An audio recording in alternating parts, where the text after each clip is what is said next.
Hello and welcome to Behind the Folklore. I'm Liz, and today I'll be telling you about the Dullahan. Is the spirit a fairy, old god, or the ghost of royalty? I can't say that I know for sure, but keep listening while I try to figure it out. I'm not sure if anyone else who's listening to this went to elementary school in the 2000s, but I did, and I have this sort of vague, sort of not vague, depending on the day and movie, memory of half days during that time. In the fall months, our teachers would give us Uncrustables, and they'd bring us those god-awful Welch fruit snacks, and they'd put on a movie. Sometimes it was a Tim Burton movie, especially Nightmare Before Christmas. They would milk that one during Christmas time too. They'd also play us movies like Coraline, which I just rewatched a few years ago, and I don't know if our teachers understood the long-standing effects that movie was gonna have on our little brains, but you know, what's done is done. But one day, instead of these movies that we knew and loved, our teacher decided to put on a video about American folktales, and one of those was the story of the Sleepy Hollow's Headless Horseman. Originally, I had intended to do this episode on the American rendition of the Headless Horseman, but unfortunately that did not work out. In a brief summary, the story is about a teacher named Ichabod Crane, super lanky, tall, really superstitious, so really just the old male version of myself. He's a school teacher from Connecticut. He goes to Sleepy Hollow, and he's able to make himself both useful and agreeable to the families that he stays with. He occasionally helps with farm work, just a nice guy all around. Throughout the story, Ichabod is more or less in competition with a man named Abraham, von Brunt, I think. They're in competition over who can win over 18-year-old Katrina Van Tassel, the daughter and sole child of a wealthy farmer.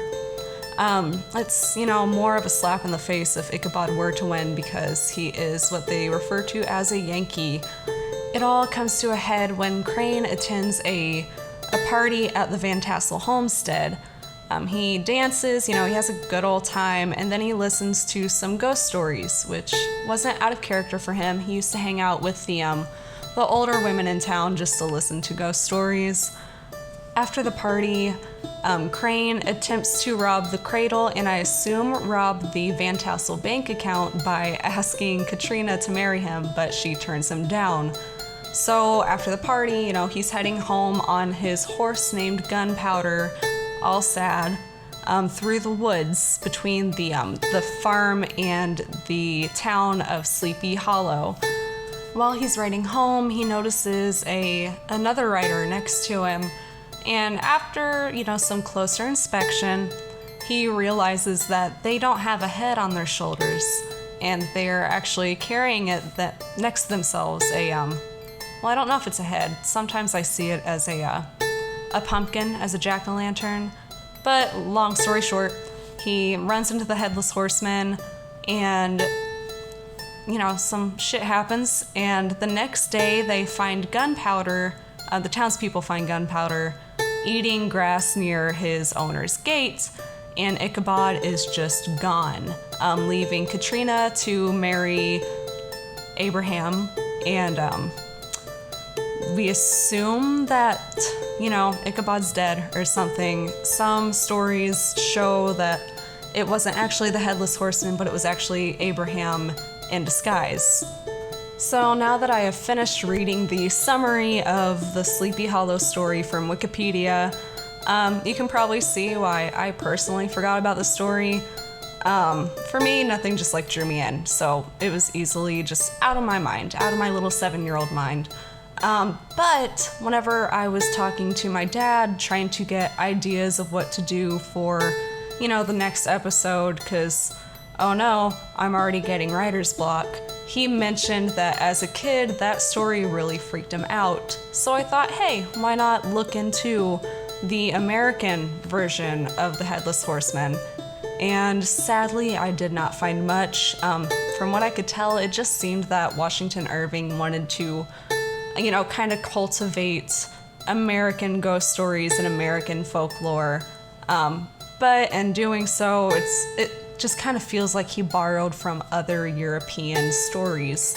So, looking into that led me to the Dullahan, the American Headless Horseman's Irish daddy.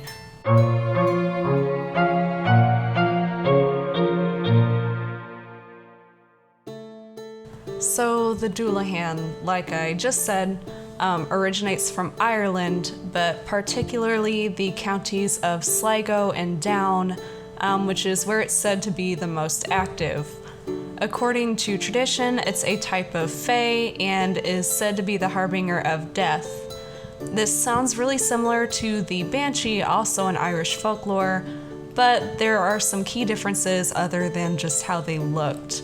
Unlike the Banshee, who was said to just follow a particular family and only warn of death, it's believed that the Dullahan could be the cause of the death. Now, similarly to Irving's Headless Horseman, the Dullahan, of course, is also missing its head, but that is one of the only similarities, apart from them riding a horse. I don't see any mentions in Dullahan lore of this spirit looking for its lost head. On the contrary, it actually carries it. Unlike what we're used to in, Halloween spooky pictures with a man on a big black horse carrying a carved pumpkin, a jack-o'-lantern in his hand, the Dullahan carries its very human-looking head with it. That head is described as having the texture and color of stale dough or moldy cheese, and it's uncomfortably smooth. I don't know if anyone else watches Game Grumps, especially their 10-minute Power Hour episodes, but every time I read this description, I just picture David Cheeseman, the cheese sculpture that they do. If you're watching this on YouTube, I'll try to find a picture and throw it up here so you can see what I'm talking about. But that is what I picture its head looking like. It's also said that the head glows with the phosphorescence of decay like a disgusting lantern. The only thing that interrupts the gross, waxy skin is a wide smile that stretches ear from ear. Just picture the Joker, pretty much. It's also said that the Dullahan's head has two beady black eyes. You might be finding yourself thinking, well, what's the horse look like? Don't worry, of course I found out. The Dullahan's horse is said to be dark black in color, what we usually see, but he can also be seen not only on a lone horse, but sometimes on a carriage drawn by 6 of these horses that are said to look the same. Sometimes this carriage is called a coach-a-bower from the Irish coispodar. Irish is one of the hardest for me, so we're gonna have fun this episode. The horse, or horses, depending, breathe either sparks or flames from their nostrils. It depends really on which version of like a Dullahan story that you hear. Apparently that changes, but they go so fast that the roadside brush catches on fire. So we've covered how, gross this guy is to look at. He's just disgusting. But let's get into how he's also a major asshole. While the Dullahan can only talk once on each ride through the human world, it uses that one time to speak to call the name of the person who it wants to die. The Dullahan likes to make literal house calls by stopping at the doorstep of someone's home, holding up its head, and shouting the name of that person. It's believed that the, calling of their name is how he draws their soul out of their body. Those who are lucky enough to not be killed by this thing, but unfortunate enough to witness him, are rewarded with either having a basin of blood thrown in their face or being struck blind in one eye. So obviously, locking yourself inside isn't going to stop this thing, so why even try? But maybe you could stop him if you had a gate at the front of your house, right? Like maybe he couldn't come inside. That's so wrong. You're so wrong. Your house could have a wall around it with the sturdiest gate. You could be locked in there like it's Fort Knox, but the Dullahan's getting through. The creep's head can see for large distances, miles and miles, and he can easily spot the home of someone who he wants to, unalive. So he's gonna get there. Doesn't matter if there's a gate. Once the Dullahan has its sights set on you, you are just gone. You're gone. So just how could you, stop the Dullahan from attacking you? There were a couple of ways. Even though it seems like it wouldn't work, considering that, the Dullahan has super sight that could rival Superman's and the ability to ignore any trespassing laws, it's recommended that people keep their curtains drawn so that you can't see them. This is especially so on nights of Irish festivals and feasts, especially during the festival of Crom Dubh, who we will be discussing shortly. If someone was unlucky or stupid enough to be away from home on these nights, it was rumored that even the smallest amount of gold would scare the Dullahan into running away. Apparently, the Dullahan is scared of these precious metals, but between him and the Draugr from last week being, only being able to be killed by weapons that the rich could afford, I'm getting a different vibe here. But whatever.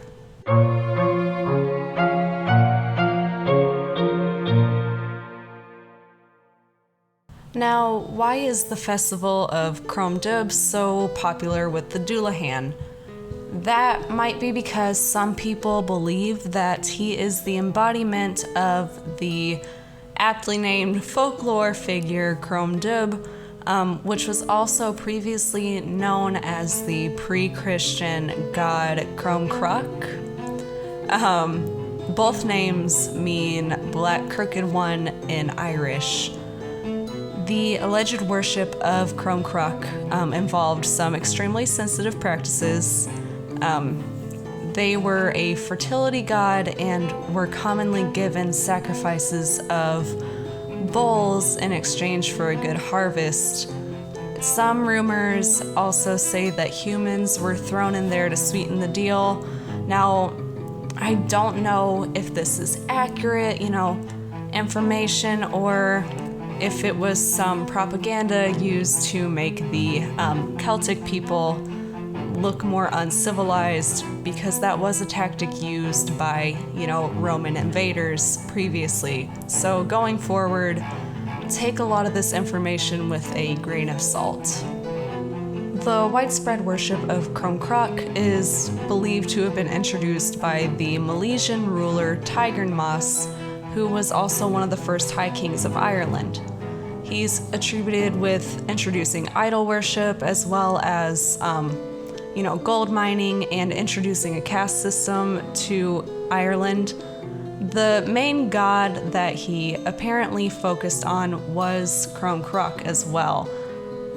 Information I found on Tigernmas was a bit scattered and some of the dates were conflicting, but that's also to be expected of such old history. The main dates I did see, though, for this king's birth and death were 1640 BC and 1543 BC, so that was the range.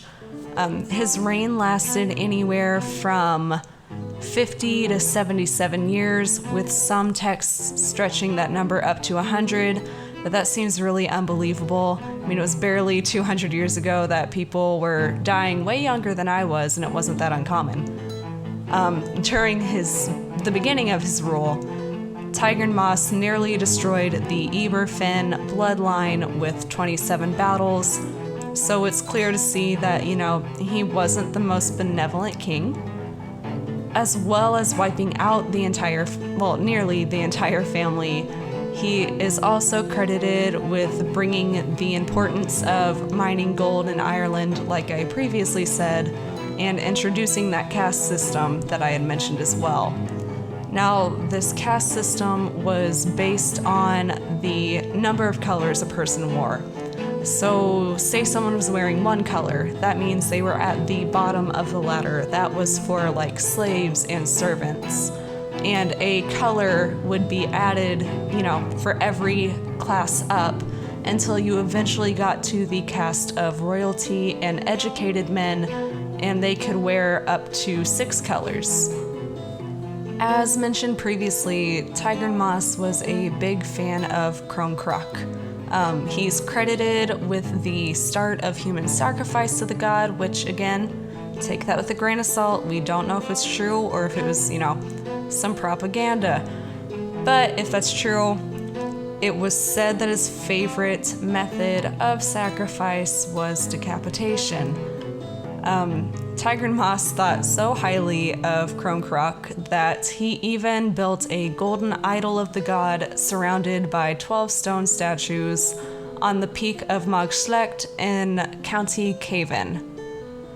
So, with a king, that has such a bloody reputation, nearly wiping out a family, you would have thought he would have gone, he would have died in a battle, or maybe someone was tired of his shit and they just killed him, themselves, got an assassin. But on all accounts of his death, I found they were pretty ironic and not at all that. Well, mostly not at all that. Tigran Moss, who idolized Crom Croc so much, apparently died along with most of his men at the god's shrine while worshipping him on the night of Samhain, which seems really fake because that's Halloween. Who dies on Halloween, actually, But according to the Wikipedia article on Magslecht, there is a standing stone on the plain as a sort of memorial to the king. So it is, pretty accepted thought that that's the way he went. So after his death, the worship of Crom Croc supposedly continued until the arrival of St. Patrick. Along with driving all the snakes out of Ireland, St. Patrick was rumored to have banished the fertility god. It's said that Patrick stood on a hilltop opposite of Magslecht and cast his staff called Bakal Isu to the idol of Crom Croc, causing it to fall and destroying the 12 stone statues. This story is a convenient way to explain why there is no evidence of that memorial today. After St. Patrick did this and some time passed, Crom Croc morphed into Crom Dubh. A practice emerged for Crom Dubh called Crom Dubh Sunday, which is alternatively known as Garland Sunday or Lammas Sunday. This event took place on the last Sunday of July, and rather than human lives being offered, a much more palatable offering of produce was given to Crom Dubh. Some sources say Crom Dubh Sunday is still practiced in the more rural and mountainous regions of Ireland.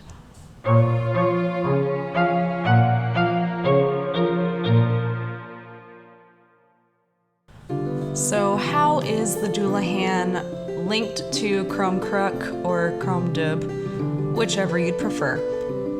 Apart from, some of the more obvious parallels, such as the references to gold and the common denominator of decapitated heads, the main reason the Dullahan is believed to be the god reincarnated is the reaping of life.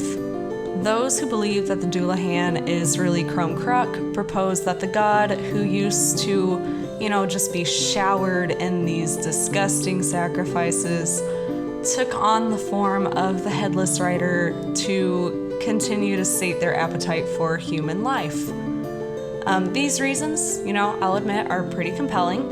It's very reasonable to believe that the Dullahan lore came from that mostly forgotten god, but I don't know if it can be related in the way most people think. The Dullahan has many aspects, in my personal opinion, more of a ghost than, a god. Yes, many of his powers could also be attributed to a god, but I just got reminded of how ghosts supposedly can pass through walls when I read about how the Dullahan can pass through, any gate, any lock. Since Tiger Moss favored decapitation as a method of execution, the fact that the Headless Horseman is headless is a major and ironic connection to that specific king. One of the biggest reasons I believe the Dullahan is Tiger Moss and not Crumcruck is the fact that gold and precious metals are a cause of fear for him. Why would a god, even if he's forgotten, even if he's not worshipped, why would a god be scared of metal? That just seems silly. But I don't think it would be that far-fetched that Tiger Moss, who died at the golden statue of his patron god, would have a fear of metal in the afterlife. So my personal theory is that the Dullahan is the spirit of Tiger Moss cursed by Crumcruck, and even in the afterlife, he is forced to collect souls for his god by stopping outside their homes and calling his victims names.